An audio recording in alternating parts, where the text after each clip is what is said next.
Well, thanks for visiting us this morning at KTALnews.com. I'm meteorologist Josh Morses, and this is your Tuesday morning forecast update. Just beautiful weather yesterday. We'll get to enjoy that most of the day today as well. Very low humidity, so our temperatures are starting out in the mid-50s. Actually, a little cooler than yesterday morning, which is fantastic for us. We'll be in the low 80s at lunchtime. Low humidity is the take-home message today because heat and humidity will roll back in tomorrow, and we probably have another week and a half of these hot summer temperatures that will take over here, and I think this will probably be our final stretch of mid to upper 90s as we continue through the summer here. We usually see those go away once we get into late September, early October. So your temperatures this morning, get out there and enjoy it for at least one more morning here with the temperatures in the 50s. Probably need a jacket or just something with long sleeves where we're in the low 50s north of I-30. Calm winds for the most part today, should just be a light north breeze, keeping our humidity extremely low, and highs today likely in the low to mid 80s. We'll have a few locations like Shreveport that do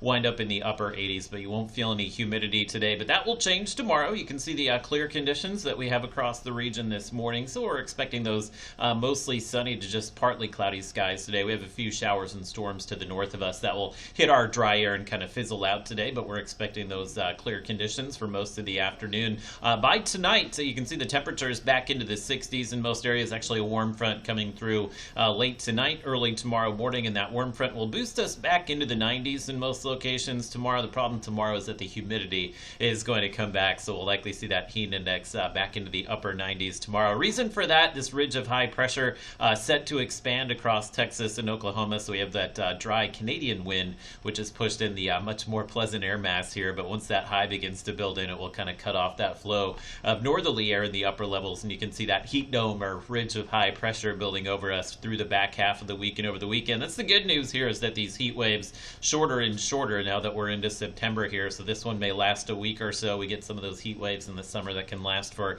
a month at a time. That won't be the case here. We'll likely see the heat wave peak here Friday and Saturday. Temperatures in the mid-90s, which is a good 5 degrees or so above average here, but the nights and mornings should stay cool and comfortable through the weekend in the 60s and 70s. Unfortunately, no more 50-degree mornings for you there, but we'll likely be dry through the middle of next week, so still expecting dry conditions really for the next 2 weeks or so, and we should see heat ease somewhat early next week.